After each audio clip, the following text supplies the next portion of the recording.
Assalamualaikum warahmatullahi wabarakatuh.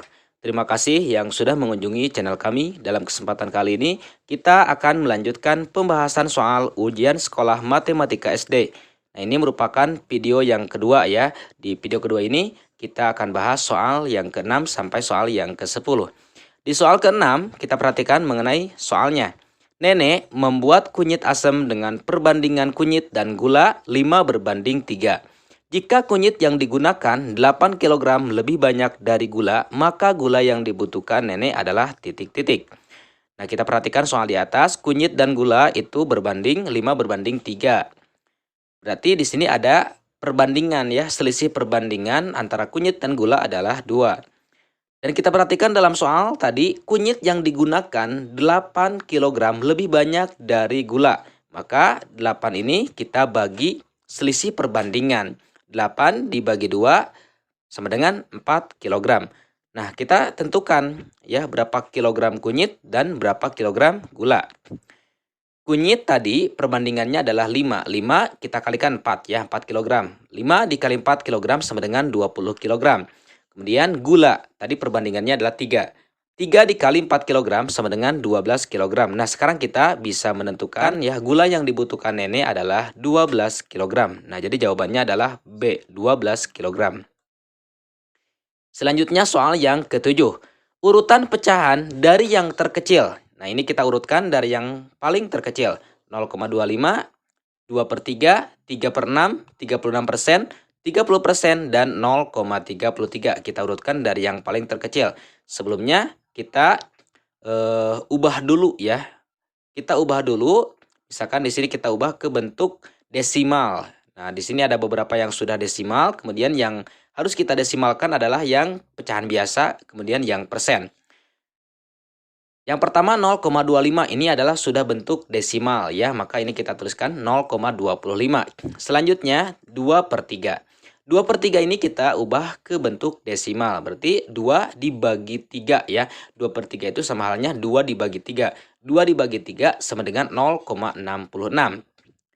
Kemudian yang ketiga yaitu 3/6. 3/6 kita ubah ke dalam bentuk desimal. Berarti ini 3/6 sama halnya 3 dibagi 6. Hasilnya adalah 0,50. Selanjutnya 36%. 36% kita ubah ke dalam bentuk desimal. Maka 0,36. Selanjutnya 30%. 30% diubah ke dalam bentuk desimal. Berarti 0,30. Selanjutnya 0,33 ini sudah bentuk desimal ya, maka kita tuliskan kembali 0,33. Nah, di sini sudah semuanya bentuk desimal, maka kita bisa mengurutkan mana yang terkecil ya, kemudian dilanjutkan sampai yang terbesar. Kita urutkan dari yang terkecil yaitu 0,25 ya, kemudian 30%, kemudian 0,33, kemudian 36%, kemudian 3/6, kemudian 2/3. Nah, 2/3 adalah kan pecahan yang paling terbesar. Nah, itulah ya mengenai cara mengurutkan pecahan dari yang terkecil sampai yang terbesar. Selanjutnya soal yang ke-8.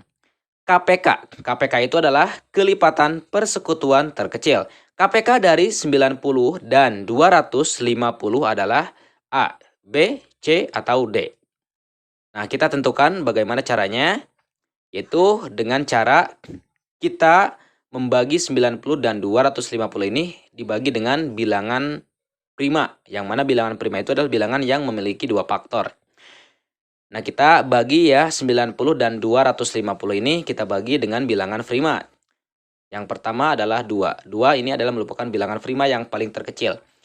Caranya adalah kita bagi 90 bagi 2, kemudian 250 dibagi 2. 90 dibagi 2 hasilnya adalah 45, kemudian 250 dibagi 2 hasilnya adalah 125. Selanjutnya ini kita bagi kembali ya dengan 5. 45 dibagi 5 sama dengan 9, kemudian 125 dibagi 5 sama dengan 25. Selanjutnya 9 dan 25 kita bagi lagi dengan angka 3. 9 dibagi 3 hasilnya adalah 3, 25 dibagi 3 tidak bisa ya, maka kita tuliskan kembali angka 25. Selanjutnya di sini kita bagi lagi dengan 3. 3 dibagi 3 yang hasilnya 1, 25 dibagi 3 hasilnya tetap 25. Selanjutnya 1 dan 25 kita bagi 5 ya. 1 dibagi 5 hasilnya tetap 1 karena tidak bisa. 25 dibagi 5 hasilnya 5. Selanjutnya ini kita bagi 5 ya. 1 dibagi 5 tetap hasilnya 1. 5 dibagi 5 hasilnya 1. Nah, karena sudah angka 1 di bawahnya berarti selesai sampai di sini. Selanjutnya kita tentukan KPK-nya. KPK sama dengan, berarti kita tinggal mengkalikan ya tadi bilangan yang membagi. Nah, yang pertama angka 2, berarti kita tuliskan di sini angka 2. Kemudian ada angka 3, ada angka 3. Angka 3-nya ada 2, berarti kita kali 3 pangkat 2. Ya, karena 3-nya ada 3 maka kita pangkatkan jadi 3 pangkat 2. Selanjutnya dikali di sini ada angka 5. Angka 5-nya 1, 2, 3. Ada 3 berarti kita kali 5 pangkat 3. Nah, jadi kita bisa menentukan sekarang mana KPK-nya. KPK-nya adalah 2 kali 3 pangkat 2 dikali 5 pangkat 3. Nah, itu ya berarti jawabannya adalah B untuk soal yang ke-8. Selanjutnya, soal yang ke-9.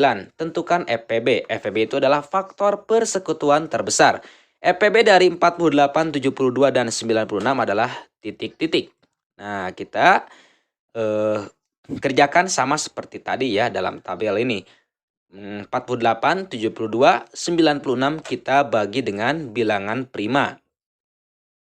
Mulai dari bilangan prima yang paling terkecil. Jadi 48, 72, 96 kita bagi 2. 48 dibagi 2 hasilnya 24, 72 dibagi 2 hasilnya 36, 96 dibagi 2 sama dengan 48. Nah, angka 2 ini bisa membagi ke semua bilangan ya. 48, 72, 96 bisa dibagi 2. Maka apabila bisa membagi ke semua bilangan, angka 2-nya kita bulatkan.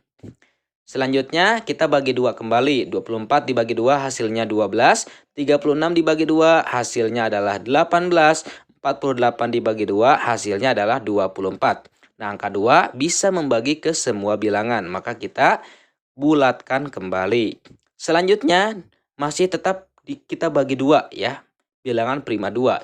12 dibagi 2 hasilnya 6. 18 dibagi 2 hasilnya 9. 24 dibagi 2 hasilnya adalah 12.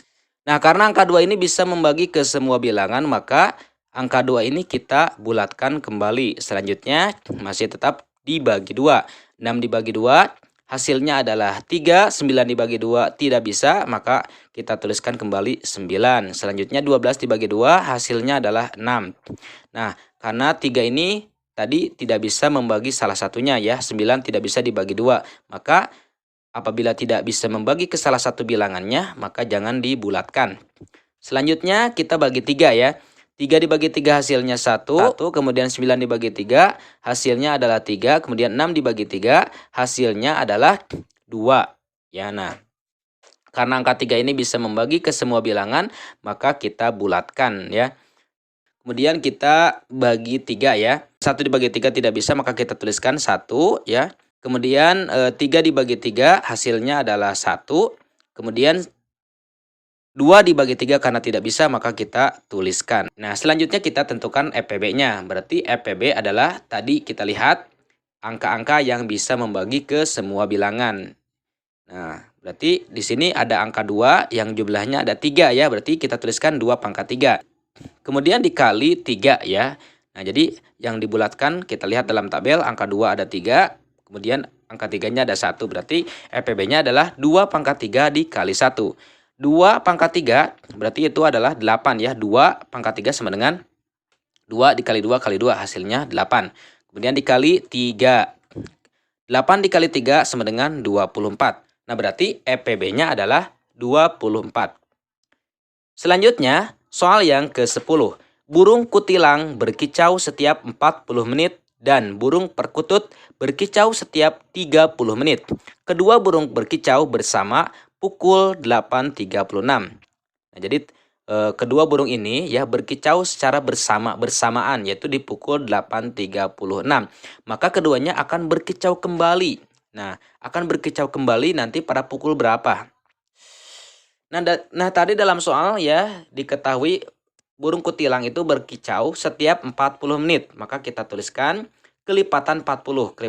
Kelipatan 40 adalah 40, 80, 120, 160, dan seterusnya. Dan burung perkutut itu berkicau setiap 30 menit. Maka kita tuliskan burung perkutut kelipatan 30 ya, 30 menit. Berarti 30, 60, 90, 120, 150, 180 dan seterusnya. Nah, karena di sini bahasanya adalah KPK, menentukan KPK, kelipatan persekutuan terkecil. Dari kelipatan ini tentukan angka yang sama atau bilangan yang sama. Nah, berarti angka yang sama di sini adalah 120. Angka 120 ini adalah angka yang sama yang ada pada kelipatan 40 dan 30 dan angkanya angka yang paling terkecil ya. 120 ini adalah angka yang paling kecil yang sama. Nah, berarti kedua burung yaitu burung kutilang dan burung perkutut itu akan berkicau kembali yaitu di menit 120 ya, di 120 menit. Maka kedua burung tersebut akan berkicau pada pukul, nah tadi dalam soal diketahui ya, burung kutilang dan burung perkutut itu berkicau secara bersamaan di pukul 8.36. Berarti kita tambahkan 8.36 ditambah 120 menit atau 2 jam. Jadi 8.36 tambah 2 jam sama dengan 10.36. Nah, jadi akan berkicau kembali secara bersamaan di pukul 10.36 menit. Baik, kita selesai sampai di sini dulu ya mengenai pembahasan soal ujian sekolah matematika SD. Insya Allah nanti kita lanjutkan pada video bagian ketiga. Sekian dulu. Assalamualaikum warahmatullahi wabarakatuh.